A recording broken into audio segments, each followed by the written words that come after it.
When I married David, I knew his daughter came as part of the package. Lily was 16, bright, beautiful, and grieving her late mother. I thought patience, kindness, and love could build the bridge between us. I thought time would heal what loss had broken. I was wrong. The first time she called me Olivia instead of Mom was fine.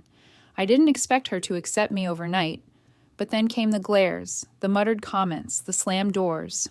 I kept brushing it off as teenage angst until it turned into something darker, deliberate. I remember one evening vividly. I was in the kitchen washing a mug that had been left in the sink, just an ordinary chipped ceramic mug with a blue stripe.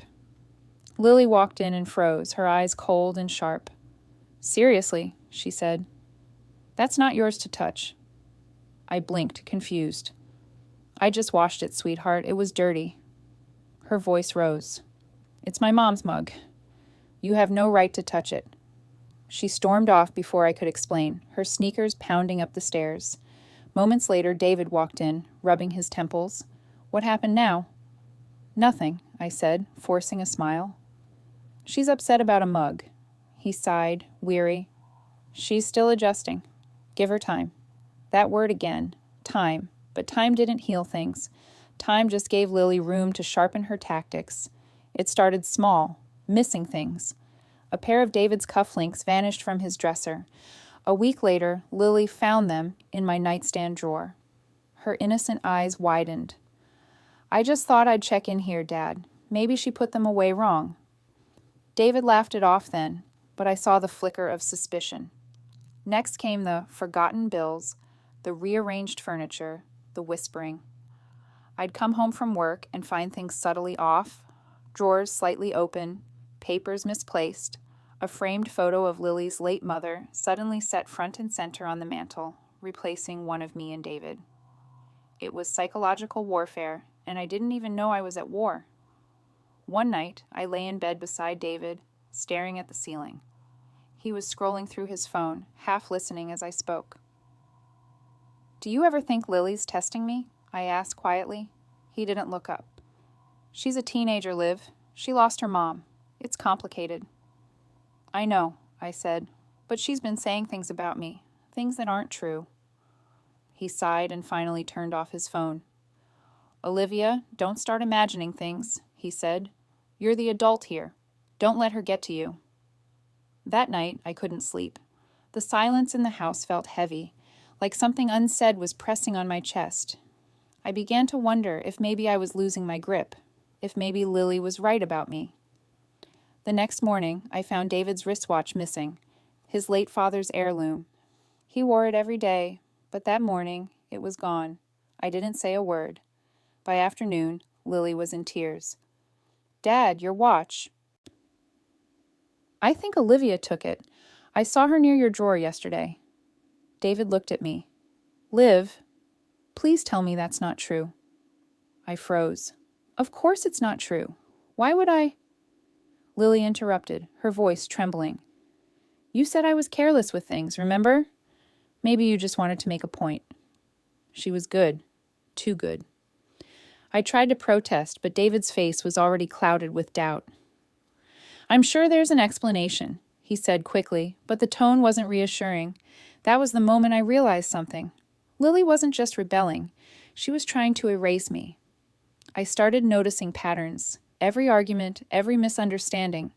Lily was always one step ahead, always the victim. She'd cry on cue. She'd text David long paragraphs about how uncomfortable she felt around me.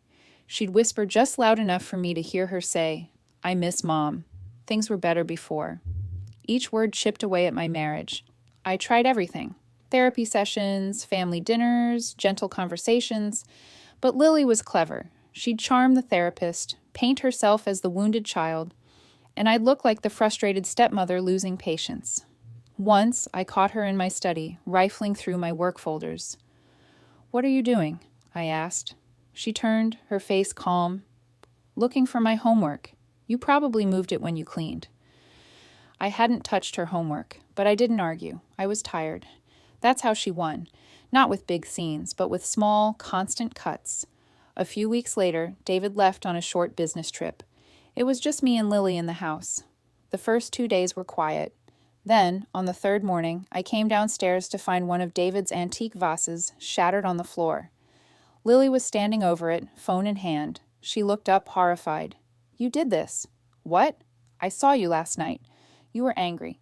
You said I was spoiled and that you'd teach me respect." I stared at her, speechless. "That's a lie." Her eyes gleamed, cold and satisfied. "Well, Dad's going to believe me. He always does." And she was right. When David came home, she showed him a photo of the shattered vase and fake tears. "She gets so mad when you're gone, Dad," she said. "I don't feel safe sometimes." David didn't yell, but the silence between us after that was worse than any shouting. He looked at me like I was someone he didn't know anymore. That night, I sat in the dark living room, staring at the empty space where the vase had been. Lily had finally done it. She'd made me the villain in my own home. I remember whispering to myself, "She wants me gone." And she did. She started leaving job listings open on the family computer for divorce attorneys near me. She'd post cryptic things online. Living with a narcissist is exhausting, and tag David's account. My reputation, my marriage, my sanity, all slipping through my fingers. But then something happened that changed everything. One afternoon, Lily left her phone charging on the kitchen counter and went out to meet friends. I wasn't snooping, not at first, but a notification popped up. New video saved to camera roll. Curious, I tapped it. It was footage from the living room, our living room. The angle was low, discreet, like the camera was hidden somewhere.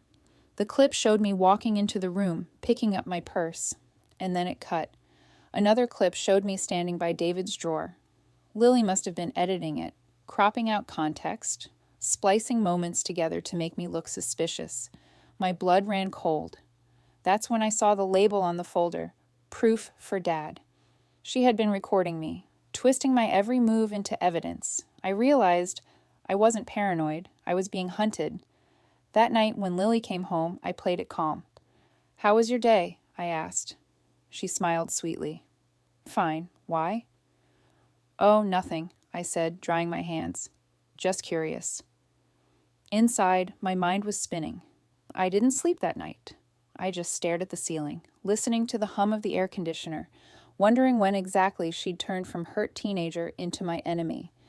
But by morning, I knew one thing for sure. If Lily wanted a war, she'd pick the wrong woman. I sat at my desk long after everyone had gone home. The blue glow of the computer screen washed over me, the hum of the air conditioner louder than my thoughts. For weeks, I had been living like a ghost, blamed, doubted, unseen, and now I was done being quiet. That night, I didn't cry. I planned.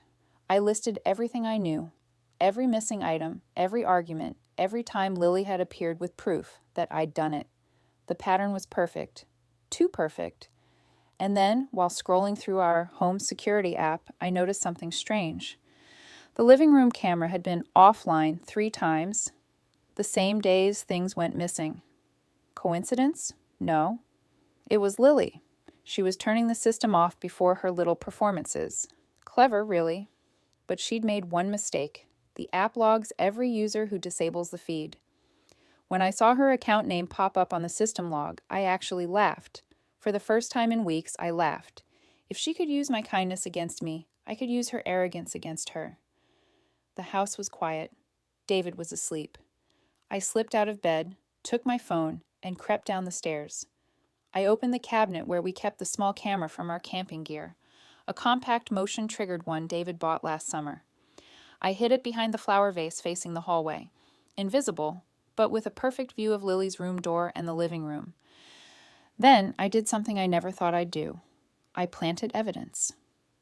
One of David's watches, the one Lily accused me of stealing weeks ago, went right back in the jewelry drawer, right where it belonged. The bait was set. If she wanted to play games, I'd play better. Lily came down with her perfect morning smile, sweet, harmless, almost angelic. Lily. "Morning, Olivia. Coffee's strong, right?"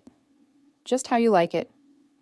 I smiled back, pretending not to notice the sharpness in her voice. She'd started using kindness as a weapon, too. Another way to make me look unstable. But my heart wasn't racing anymore, because this time I knew what was coming. I was folding laundry when I heard the first crash, something heavy falling in the hallway. I walked out, and there she was, Lily, holding the same watch I had placed in the drawer last night, her face pale, her eyes glassy with fake shock. Lily. Dad! Dad! It's happening again! She took it again. David came running from his study. His face, for the first time, wasn't angry. It was tired. David. Lily, slow down. What do you mean? Lily, she's lying. She keeps stealing from us. I found it under her drawer again. I didn't move. I just looked at her. Then I said quietly, Are you sure about that, Lily? Maybe we should check the camera. Her expression cracked for the first time. What camera? She stammered. The one you didn't turn off this time, I said. And then I showed her my phone. I played the footage, clear as daylight, Lily sneaking into the master bedroom at 1:47 a.m., rummaging through drawers, holding the watch, her face drained of color. David just stood there, silent, staring between us. After she stormed off to her room, David and I sat in silence.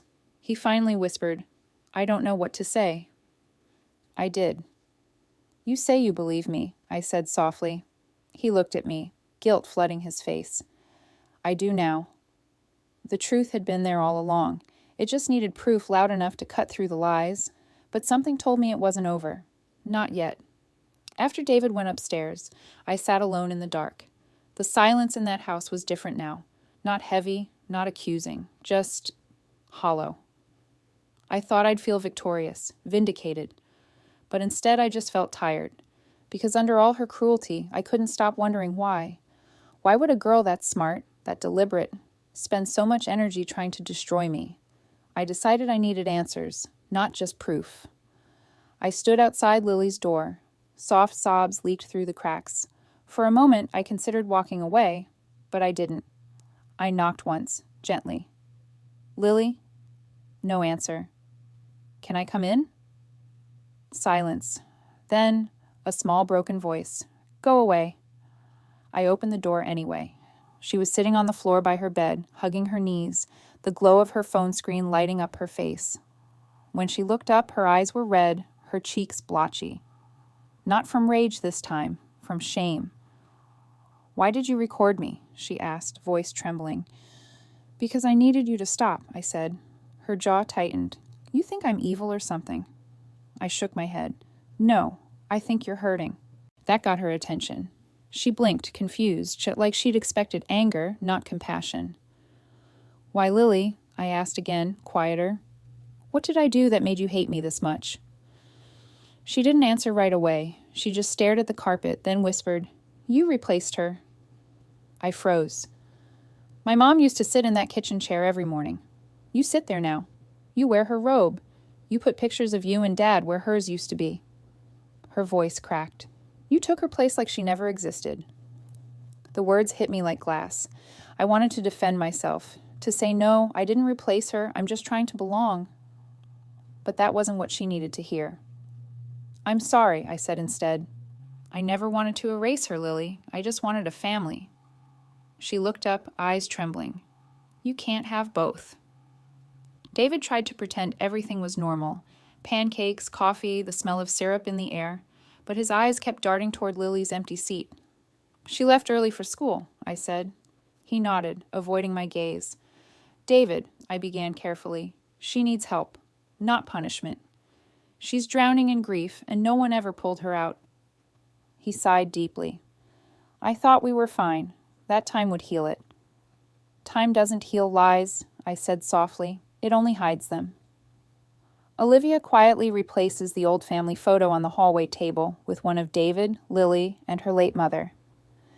She leaves a small note on Lily's desk. You'll always have her. I just want to stand beside you, not in her place. Lily comes home later that day, sees it, doesn't say a word, but leaves the note untouched, folded neatly under her phone. Later that week, Lily came home quietly. She hovered at the doorway for a moment before saying, Dad said we're having lasagna. Your favorite? I said.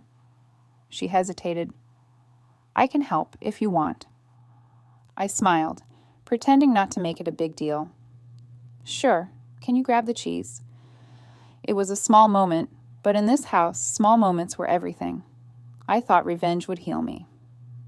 But the truth did something better. It freed both of us. Still, one thing lingered in the back of my mind. Trust can be rebuilt, but never quite the same way again. The sunlight was soft that morning, golden, gentle, almost forgiving. For the first time in months, the house didn't feel like a battlefield. It felt like a home trying to remember what peace sounded like. I sat on the couch with my coffee, the same spot where everything had once fallen apart. Only now, it wasn't silence that filled the air. It was calm. The kind that comes after a storm, when the wreckage is still visible, but the wind has stopped screaming. There's a strange quiet that comes after truth. It doesn't erase the pain. It just stops lying about it. David joined me for breakfast. He was quieter these days, more thoughtful, more careful with his words. He sat down, cleared his throat, and said, "She told me what she said to you, about her mom." I nodded. "She's angry, but she's grieving. It's easier to blame someone who's still here." He nodded slowly. "I should have seen it sooner." "It's not about blame," I said gently. "It's about rebuilding, if she'll let us." A week later, Lily and I planted a small rose bush near the back fence, one of her mother's favorites, she told me. We didn't talk much, just worked side by side, hands in the dirt, the sun on our backs. When we finished, she looked up and said quietly, "She would have liked you." I froze for a second. Then I smiled, fighting back tears. I hope so. It was the first real olive branch, fragile, but alive. Months passed. Life steadied. The tension that once choked our home now felt like a distant echo. But I still kept the footage, the video that had saved me. Not as evidence anymore, but as a reminder of how close I'd come to losing myself trying to be accepted. I watched it one last time that night, then deleted it. Forgiveness doesn't mean forgetting. It means choosing peace over proof. A family dinner, laughter, light chatter. Lily showing her father a new school project. David proud and smiling. I looked across the table, not as an outsider anymore, but as someone who had survived her trial by fire. For the first time, Lily met my eyes and didn't look away. "Can you pass the salad?" she asked. It was nothing, and yet it was everything. The smallest line of dialogue that said, "You're part of this family now." In the end, revenge was never the point. It was about truth, and what you do with it once it's yours. I didn't win. I didn't lose. I just stopped needing to prove who I was, and that, I realized, is what real victory feels like.